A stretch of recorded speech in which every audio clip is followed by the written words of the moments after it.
Hey guys, how's it going? Classic Chris here with another episode of the Classic Chris Show. Now you're noticing something different about this episode. Yes, that's right, I'm doing this episode with a video this time. This is the first time I'm doing a video with the Classic Chris Show, so we're going to try that out, see how that goes. I might keep doing it, I might not, you never know. So we're just gonna see where the wind takes us. That's just how it is, Classic Chris fans. So, first things first, today's topic, and this is what I'm going to be talking about today, it is commentating in wrestling. And, in case you didn't know and been living under a rock for a while and haven't been watching some of my past episodes and everything, you would know that I am a pro wrestling commentator in the indie circuit. I work for Crossfire Wrestling and Neo Wrestling Federation. They're both based out of Ontario in Canada. So those are the two companies I work for right now. Right now, Neo's on a little hiatus right now because, hey, shit happens in the wrestling business. That's just how it is. And right now, Crossfire is running pretty strong. We have a great feud going on between the Infamous Five and Crossfire Wrestling. If you've been keeping up to date with that, I suggest you guys check that out because the Infamous Five and our leader, the infamous Jay Moore, he was on episode 1 of the Classic Chris Show. He was also on episode 7 of the Classic Chris Show. Jay Moore returns. You guys got to check both those episodes out. But Jay Moore is putting on a wrestling show in my hometown of Fort Erie, and I am happy to be there. And I am so glad to be calling a match, actually a full show in my hometown. And that's the thing I'm talking about in wrestling, because nowadays it seems like there's no more heel commentators.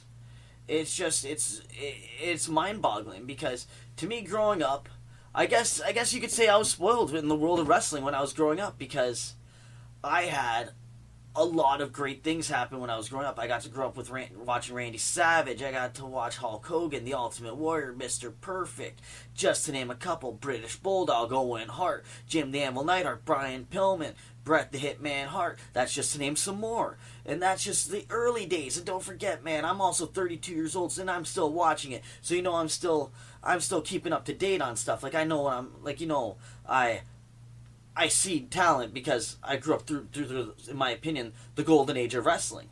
And nowadays, can't compare to what I grew up with the golden age and the rock and wrestling era to the attitude era and the ruthless aggression era. And that's why, the main thing, and it's about the commentary.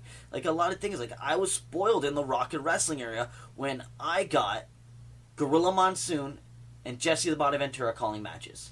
To me, those matches go down in history for commentating, because the matches, the commentating sold the shit out of those matches, and that's what made it so good. Jesse the Body Ventura, hands down, is one of the most underrated commentators, in my opinion, of all time. Him and Bobby Heenan solidified the heel commentary role. If kids or any guys out there that want to become a commentator, if you want to be a heel, you want to be a color guy like I am, because screw it, play by play, it's all good, but the heels, we get all the fun. We get to crack the jokes. We get to belittle guys. We get to cheer on our guys. We're just basically wrestling fans, but we get to be asses about it. It's beautiful. It is friggin' beautiful.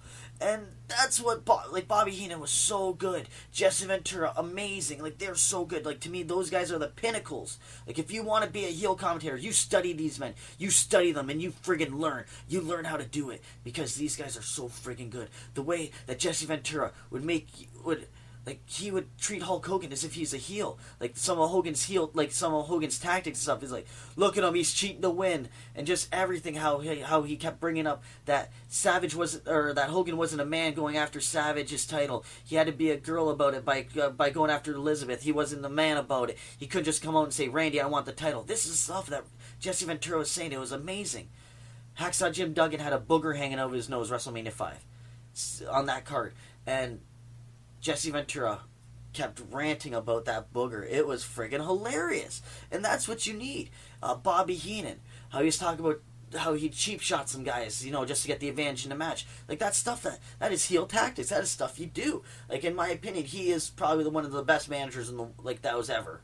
That there ever was Bobby Heenan. Because not only did he have guys that could talk, he had guys that couldn't talk, where he was the mouthpiece, and other times he was also the guy that just was the hype guy. He was the Don King, hyping up Rick Rude, hyping up Mr. Perfect, and then he'd talk for guys like King Kong Bundy. He would talk for guys that weren't so good on the mic. Andre the Giant barely talked, but Bobby Heenan, when he talked for him, You paid attention because he was talking for Andre the Giant.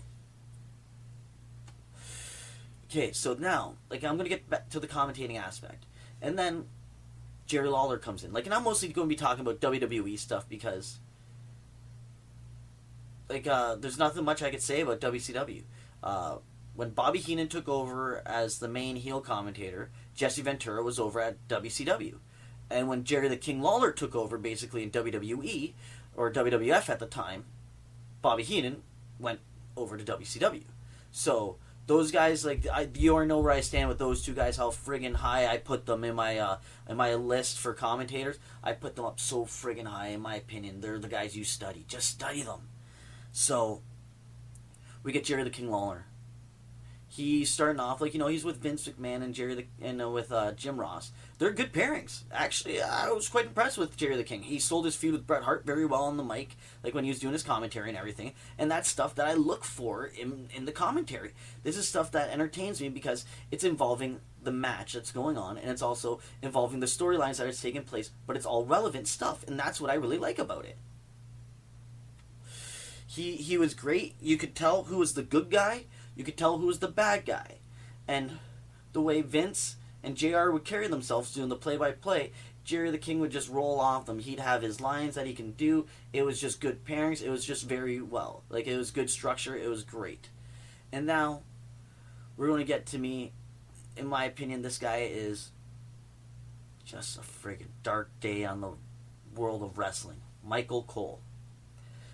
I am sorry, dude, but you are not a good commentator. I know there's a lot of people out there that like you. That's cool. That's their opinion. That's their choice. But to me, I am not a Michael Cole fan. And the reason why I'm not a Michael Cole fan, I'm going to explain why. And so, just so you guys can see where I'm coming from, like, just so you know, it's not like all BS. Oh, Chris just hates him just for the sake of hating. No, it's not that at all. I just don't like him because I think he does a poor job. Just the way he carries himself when he talks during the matches, he is more interested in talking about stuff that's not even taking place during that match at all. Like during, let's say, we can have a kick-ass match to start off, to start off Monday Night Raw. We have a really good match to start it off, and it's like two not really guys that they talk about a lot. So let's say it'd be, for example, Zack Ryder against Sin Cara. Let's just say something like that. And these guys are tearing the roof off the place. Like, this is just an example, so just go with me on this one.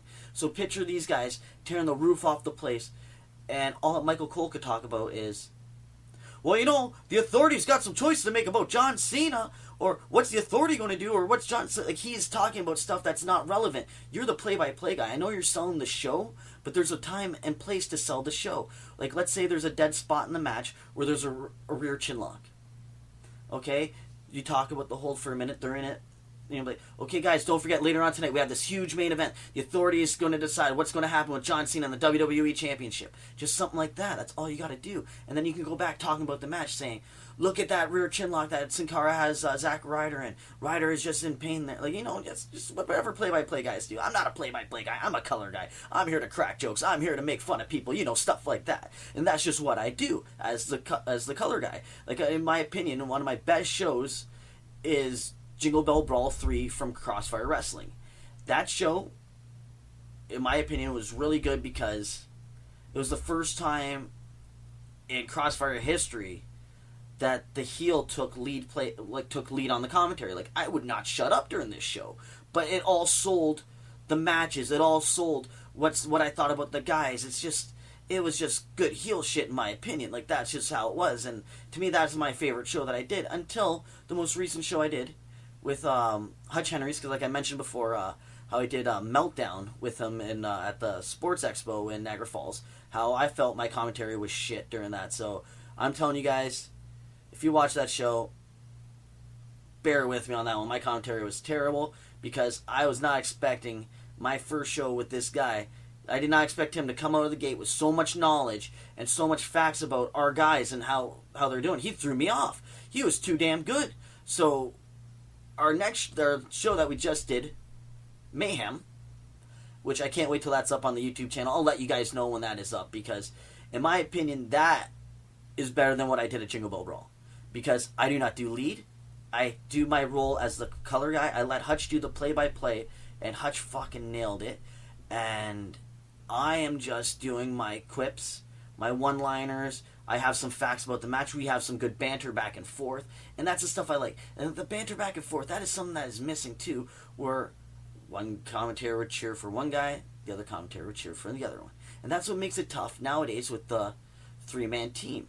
And now I got way off topic because I'm talking about why I don't like Michael Cole. And now I'm going to get right back to it. Because Hutch Henrys is one of the best play-by-play guys I've ever worked with. Him and Topher Wayman, amazing guys. I loved working with them.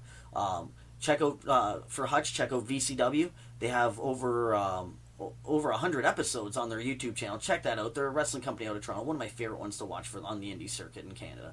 Because it's a great show, and they have a throwback feel to it. Like, you know, it's very throwback, very laid-back show. It's cool. I like it.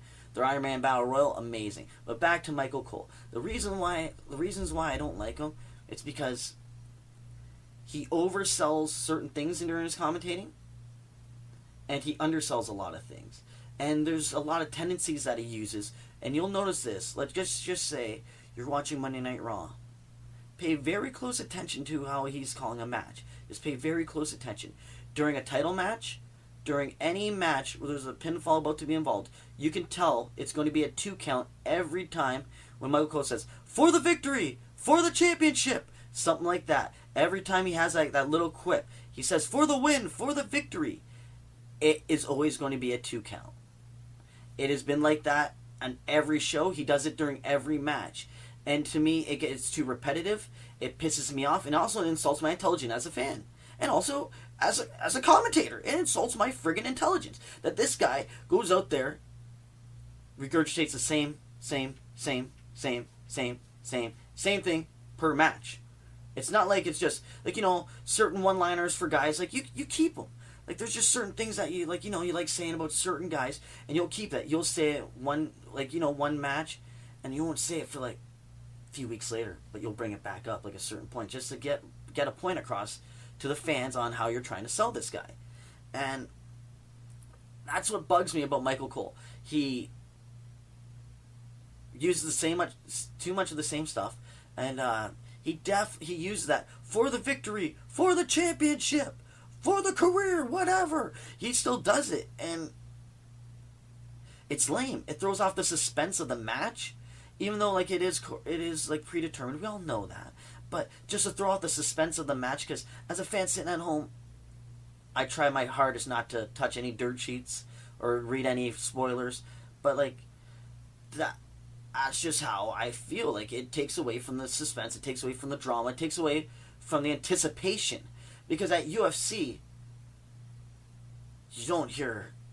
Like, you hear good commentary at UFC. Like, I really love what they do over there. And that's the first time you ever hear me really talk about UFC. It's because, like, I normally just talk wrestling, and on my last show, like, you saw that I went Howard Stern on it a bit. But that's some of the things I don't like about Michael Cole. Like, in my opinion, if he was more of a individual, maybe, like, use some more of your own personality, cool. You might be good. Who knows? But right now, and how you're doing it, I am not a fan of it. And the thing the problem is with it, you are now the cookie cutter for WWE commentary. Because I notice on NXT, those guys are doing the exact same thing. The exact same thing. It pisses me off, man. That for the victory, for the title, for the blah blah blah. Like, come on, man. Like, I kind of liked your commentary when you're, like, you know, when the Miz was champion, you went heel on that. That was cool. Like, that actually showed, like, a different aspect to your character. It wasn't so I'm just gonna say terrible. That's it. That's all I can really say. Like, it was just garbage. And so, speaking of that, and nowadays too, like, with wrestling, in my opinion, one of the worst things for commentary is the 3-man team. It is so tough to get, like, all three of you guys in together, so you have to talk about certain subjects and certain things. Because I've done a 3-man team before. I've done it for one whole show where we had Danger Boy Derek Wild join us at Neo Wrestling at Midsummer's Nightmare. No, was it Midsummer's Nightmare? Yes, it was. It was Windsurfer's Nightmare, the wild card tournament, and it was tough because I was the new guy. We had Topher Whiteman calling the play-by-play, and then we had Danger Boy Derek Wild, and Danger Boy basically like, trained half the roster there and stuff like that, and so it was tough to get like some words in because he had so much things to say about these people because he trained them, and he's been in the business for so long, and that was only my second show, so this guy had a lot more knowledge than I did because I never went to training or anything like that. I basically studied. That's what I did. I studied. I watched Ventura. I watched Bobby Heenan. These are guys that stood out to me and for how I should model my commentary style. And a lot of people notice like I have a lot of Bobby's tendencies and I have a lot of Jesse Ventura's tendencies. And in my opinion, like, and I'm trying because I'm just being myself. But that's just how it comes out a lot of times, which I'm very happy with. Like I've been finally able to get into my own character now, because it was tough. Like starting off, like you get nervous. It is tough, but I'm at the point now in my career where I'm Classic Chris. I don't give a shit. I'm calling it like I see it, and that's my slogan. Classic Chris, calling it like I see it, and Classic Chris T-shirt, first one ever. Oh yeah, loving it, and. So now, I talked about Michael Cole. Booker T, you actually impressed me a couple times. Like, he's actually not that bad of a commentator, except your one joke. I'm not going to mention the joke. Everyone knows what joke I'm talking about. Just fell flat. It was just in poor taste. I know you didn't mean it like that, but dude, sometimes you got to use the filter. You got to think before you speak. Because there's so many times like where I'm just caught up in the moment. Like where let's say I'm just so much in character. One of my favorite guys loses a match where I almost swear. Like where I'm just that much into character because, you know, on the Classic Chris show, like this is just me talking. I'm just being myself. So I do have tendencies to swear often. And it does happen. So that's just one of the filters I have. And I got to be careful on some of my personal feelings about some guys because there's certain wrestlers out there that I'm not a fan of. I have to call their matches. And he may be a person I have to cheer for. Might not be. That's the best, though. When it's a person I don't like and I can just rip in on them. It is fun as hell. But actually, even funner is when you have your friends in there. When you got to badmouth your friend, you could say stuff that, like, you know, you're just shooting the shit. Like, you know, just busting each other's balls, but I could say it because I'm on the microphone. This guy's in the ring. He has no idea what the hell I'm saying until the thing airs. So that's where the commentator gets all to say. I love that. So that's like commentating has such a big factor on the show because a lot of times when you watch certain products, like I notice, like for like a lot of indie shows or even shows like ROH, Kevin Kelly, I'm not a fan of yours. To me, you're not a good play-by-play guy. In my opinion, you get me and Hutch Henry's from together, or you get Jay Moore and Hutch Henry's from VCW, and then you got some commentating. Because in my opinion, I think it's only me and Jay Moore, or Jay Moore and I, because I want to sound proper for my English. Jay Moore and I are the only two heel commentators in this friggin' business, it seems. He's calling it out of Toronto, I'm calling it out of Niagara. That's just what we do. And and Jay's put on a show, and who's he getting commentating? Me. That's right. Classic Chris is going to be there talking, shooting the shit in my hometown. I can't wait. That's going to be amazing, May 31st in Fort Erie. So, back to Booker T. Booker, like, you have some poise. Like, I like, poise. Like, I'm just saying that you have some moments that I really enjoy. Like, you get behind guys, and that's what you do. You get behind them, and that's just your guy. That's your guy, which I really like that. Like, that's just how it is. Like, just, it's like you've been proved, like shit, since day one. Like, even when you call, even when you're in TNA, you always have that good personality, and that's what I really liked about you. Like, when you're doing the main event Mafia, and sometimes you put on that fake, that accent or whatever, it was friggin' hilarious. Booker, I'm a fan of yours. And your commentating is coming along, and I'm enjoying it. It's just Just use the filter, because you have some valid points that you bring up, and you're the only person that brings up from a WCW point of view. And on commentary, you're like one of the only guys that actually would put over a guy like Daniel Bryan. You're one of the only guys that actually will put over talent in the ring, which I commend that. That's good. Like, we haven't seen stuff like one of the best play-by-play guys is still Joey Styles, just for how he got into stuff. Honestly, watch the original ECW footage. Don't watch the remake WWE stuff. If you can get your hands on original ECW footage, do it. Listen to the commentary. Him and Cyrus even together. Oh, Cyrus was great. That's another heel that I forgot about. Cyrus, in my opinion, was friggin' amazing. He was... Yeah. So for me it goes, not in any order, but these are how I like my commentators. Ventura, Heenan, Cyrus. Really damn good. And that's not even that old school of ECW. That's like around like near the end of ECW, when they're on TNN and everything like that, when they got their TV contract, when they're doing stuff like that. That's when Cyrus really came into ECW, I think. Yeah, I think, because, yeah, sounds about right. But, now, JBL, you're supposed to be my style kind of guy. You're supposed to be the color guy. You're supposed to be the heel. You're supposed to be the heel. But, for some reason, your company's so insecure about your top guy that they make you cheer for him. That you always put over John Cena, no matter what. Meanwhile, Jesse Ventura bashed Hulk Hogan, and Hogan would get more over because of Jesse Ventura bashing him. Think about it. The way that Jesse Ventura would rip on Hulk Hogan for use of a chair. Hogan's known to use a chair. He'd call him a cheater. Bobby Heenan would do the same thing, call him out on the stuff. But no. You're like, you gotta respect John. Gotta respect him. No, you don't. You don't gotta do shit. It's a free country. It's a free world. That's what you do. Well, not all the parts, but you know what I'm talking about. You know where I'm getting at. It's all speech. You should be allowed to talk. So, that bugs me. You know what else bugs me? You do your job when Daniel Bryan's out there. You do your job, actually. Daniel Bryan does the dive between the ropes, you call a flying goat. You're ripping on him, you're putting him down like a heel should. Good job, I like that. This is what bugs me. Usos do the same thing. Like, jumps over the top rope. Oh, we got a flying Uso! That's good.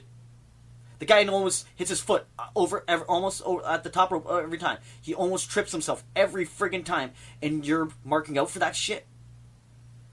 Dean Ambrose, one of my favorite wrestlers going today in the E right now. Dean Ambrose, fucking entertaining, love it.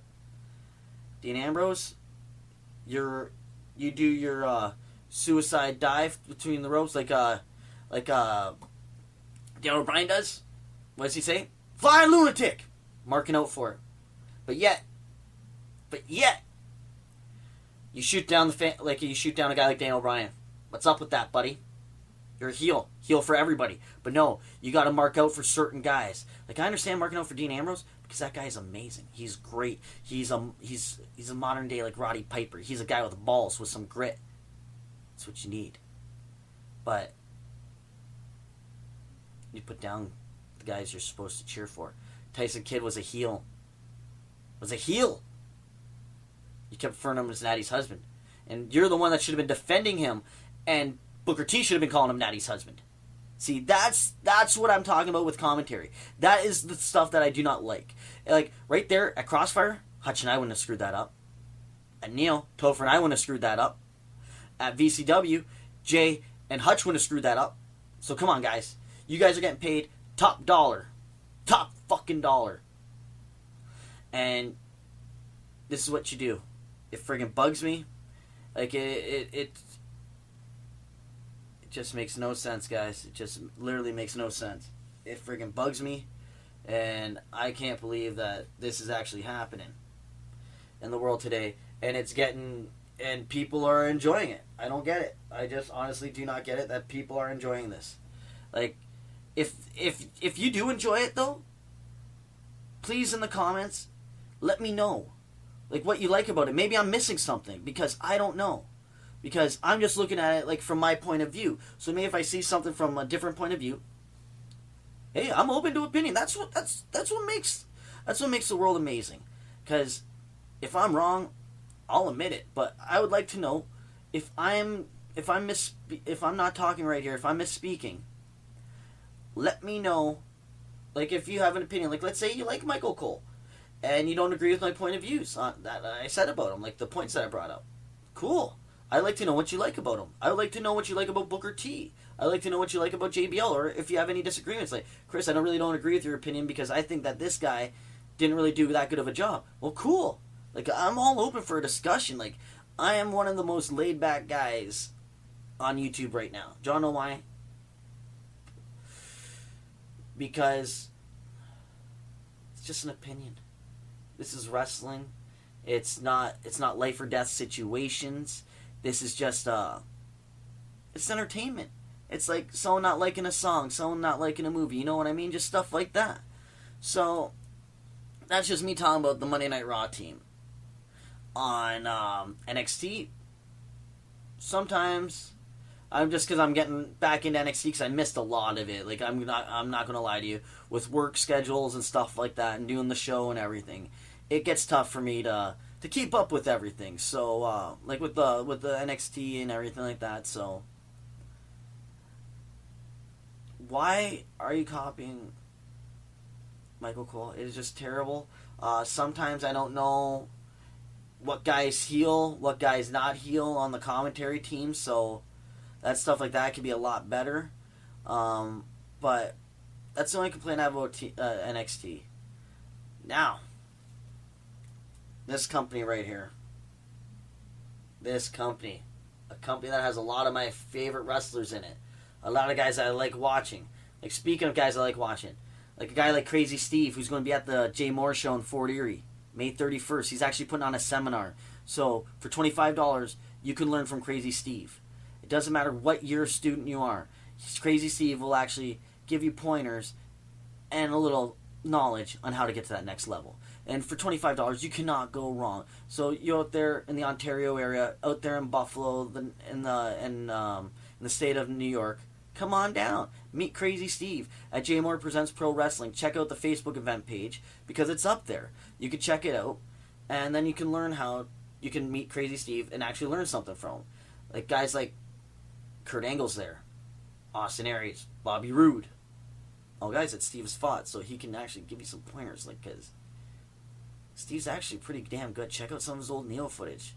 Check out some of his matches off Explosion on TNA. They're really good, actually. So, TNA. You had Mike Tenay and Taz going for the longest time.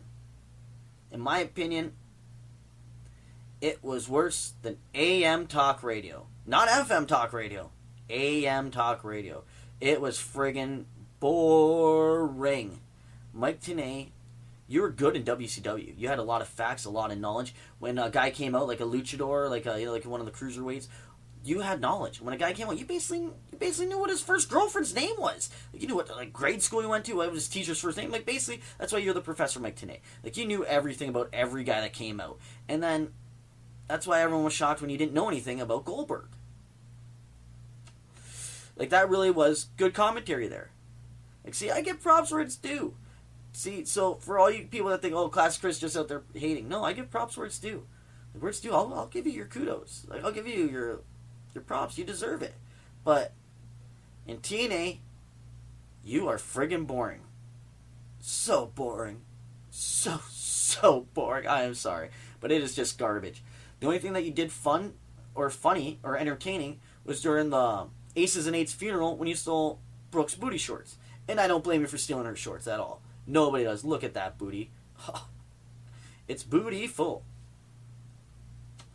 One of the reasons why I follow Brooke Tessmacher on friggin' Twitter.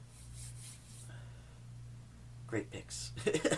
So, then they take Mike Tenay off of commentary and they on Josh Matthews, which in my opinion was an improvement. Josh Matthews isn't that bad of a play-by-play guy. I was actually getting entertained, and Taz decides to leave. And at this point, in my opinion, Taz was the best heel commentator going around, which is not saying a lot, because Taz, you were not that good of a heel commentator. The only time you're really good is when you're actually heel Taz and aces and eights. Like a lot of times, like the commentators nowadays should not be agreeing each other all the time. It's not a friggin' NFL game. It's not NHL. It's not Major League Baseball. It's not NBA. You guys should not be agreeing all the time. Like the only times in sports where they agree is because it's a fact. There's no facts in wrestling. The fact is that it's choreographed. It is scripted. Wrestling is there for entertainment. But you guys are getting along? Come on. Like, you guys should be not at each other's throats, but you guys should be disagreeing. Like, Hutch and I, when we go at each other, we agree with each other, but we also disagree with each other a lot. So, that's what I'm talking about. This is the stuff that we need in wrestling. Like, you have to have that face and heel. You need that. Like, UFC, they talk facts.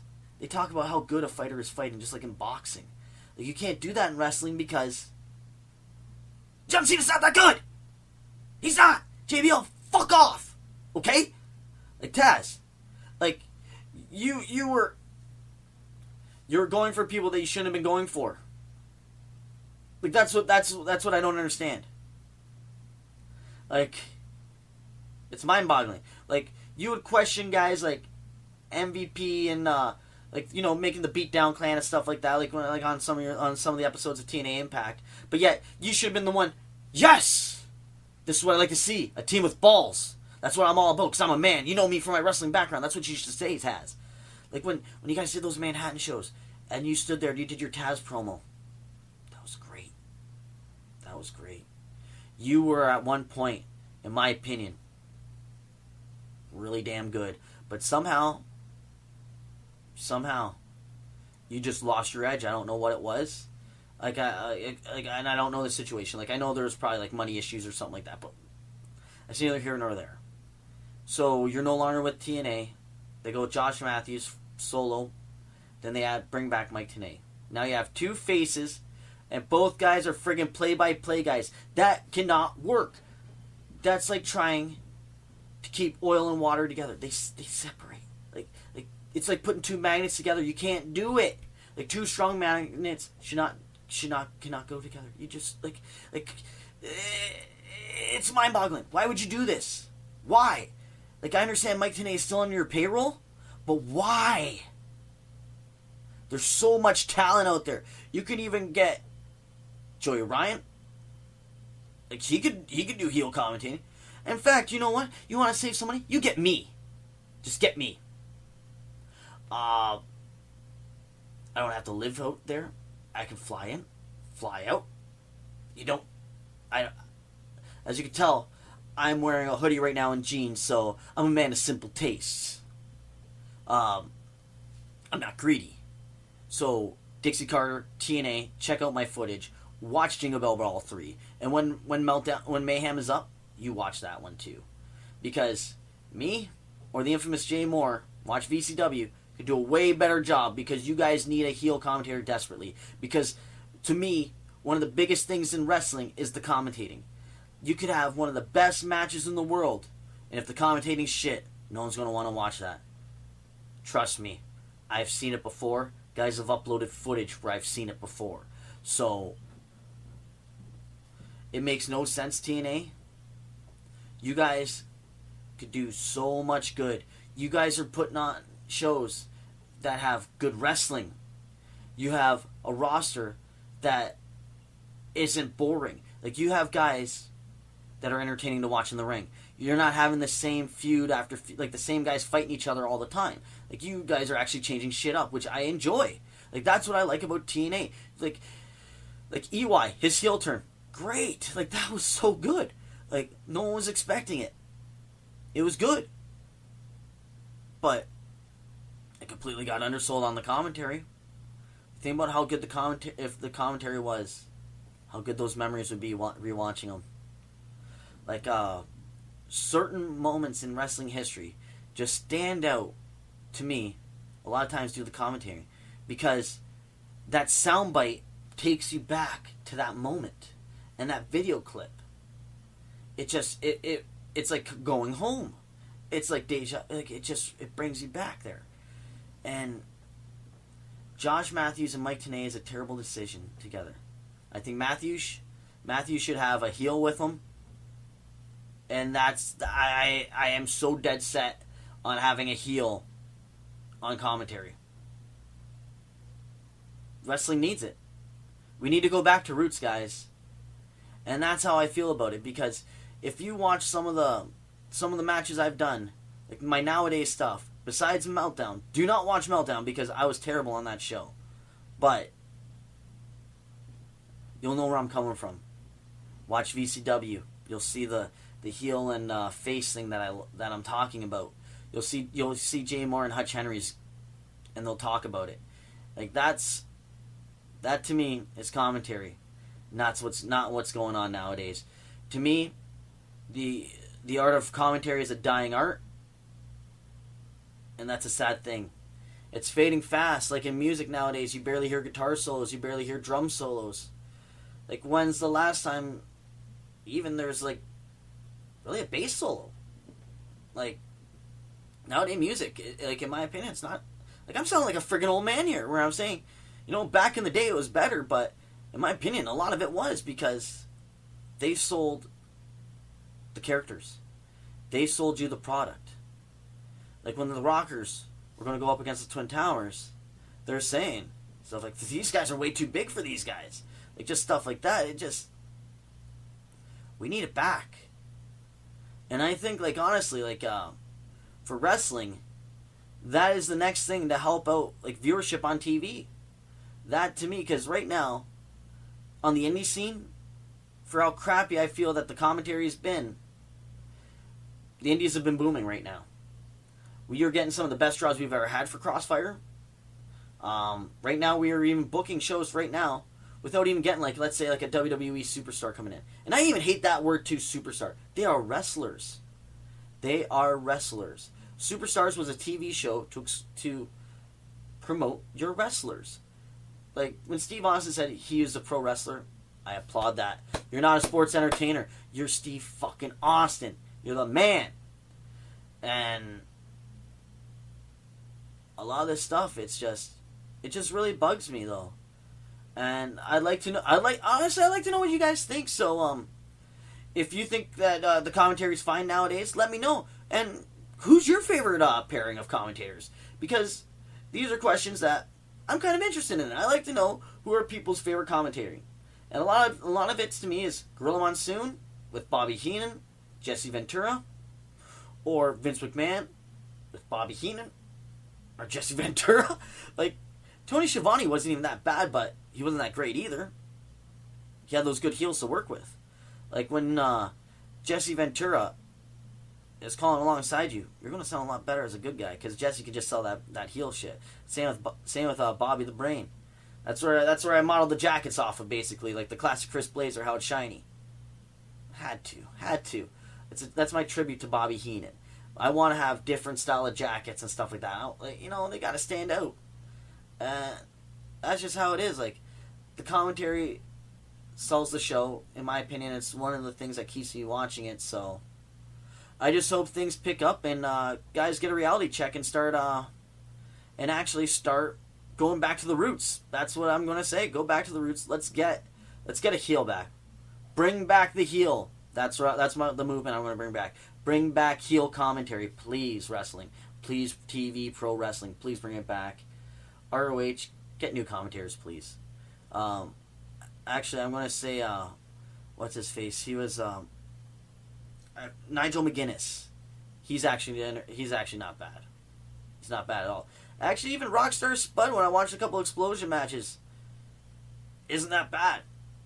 But I'd rather see him in the ring, because, that's what he's paid to do. He's not a commentator. So, TNA, you need a commentator. This guy. ROH, you need a commentator. This guy. Global. Where's that phone call? Come on, guys. You know who I am. I'm Classic Chris. My stuff's all over the place. Check out Crossfire Wrestling. Check out my YouTube channel, Classic Chris. You better check it out. Don't forget, everybody, May 31st, Fort Erie, at the Fort Erie Native Friendship Center. Jay Moore is presenting pro wrestling. We have an epic main event. We have the Infamous 5 taking on 5 chumps from Crossfire. That's right. We got the Crossfire champion, Jeremy Elliott, the guy with the rabbit's foot shoved so far up his ass with those horseshoes, teaming with Go Time Chris LaPlante, former Crossfire Tag Team Champions, the Piss Beaters. These guys are actually fighters. These guys are here to fight. Former members of the Infamous Five, by the way. And also, TNA's own Crazy Steve. That is our main event. The Infamous Five consists of, in case you've been living under a rock and don't know who they are the professional Jackson Jarvis, the nice Jewish boy, Tomer Shalom. We also have the custom-made man, Marcus Ryan. We have the bodyguard of bodyguards, the ruthless Rob Rage. This guy's a monster. Jay Moore's bodyguard, Jay Moore lost his managerial job. Well, Rob Rage doesn't have to watch your back anymore at the barricades, so look out, Crossfire. You set Rage loose. And then we got the man, Cody Deaner. Just give her. That is going to be a match to see. Also on the card is booked Just Insane. That's the Night Train Just Insane versus Carter Mason. That's going to be a good match. I've seen both these guys on YouTube. I cannot wait to see these guys actually square off in 40. Both these guys are making their 40 debuts. And then we have another 40 debut here. Team out of Rochester. The Rochester Wrecking Crew. They're putting on their Canadian Open Challenge where they're challenging any team out of Canada. So I want to see who's going to come up and defend Canada's honor, but this Wrecking Crew is a tag team that I really like. They are entertaining. It just pains me that they're from the States and, you know, they're against Canada, so that's the only thing I don't like about them. But besides that, they're Classic Chris's favorite tag team. I'm going to tell you that right now. Them and the Piss Beaters. I would love to see those two teams come just against each other in a match. I think that'd be amazing. I'm thinking maybe a street fight would be in order for that one. Let's see, what else is on the card? What else we got? Well, actually, we have some guys signed to the roster. Don't know what they're doing, but they're signed to our roster. We got VCW's own, the Wild Man Buck Gunnarsson making his 40-year debut. That's right. And I say a lot of 40-year debuts here because this is the first ever Jay Moore Presents Pro Wrestling, and this is the first pro wrestling show in 40 in a long-ass friggin' time. So we got that to look forward to. And then we got Buck Gunnarsson there, the Wild Man, former VCW champion, if I'm not mistaken. And then we have man well-known in this town, a man well-known in Ontario, former VCW champion, former Neo champion, current CWF champion, the Lord of the Bling, Tiberius King. Everywhere this guy goes, he's adding gold. Watch him win the Iron Man Battle Royal. That's all I can say. This guy's a champion. And he is coming to Jay Moore Presents Pro Wrestling. So you know that Jay Moore is only bringing you the best that basically pro wrestling has to offer. And on this show, you cannot go wrong. Because also, I just found out yesterday that I was added to the roster. We got from the Italiano, Stickball, Tony Carboni. He's looking to kick somebody's ass. And if anybody knows Stickball, you know he's a big guy. This guy is thick. This guy's looking to beat somebody up. In fact, check out his match against Tyson Dukes for the Neo Wrestling World Championship. Check that one out. NWF Championship. Stickball Tony Carboni versus Tyson Dukes. And you can see how massive this man is. And that's just a taste of things to come. Fort Erie, May 31st, Fort Erie Native Friendship Center. You be there. This is Classic Chris, and I'm wrapping things up right there on the Classic Chris Show. You guys have a good one.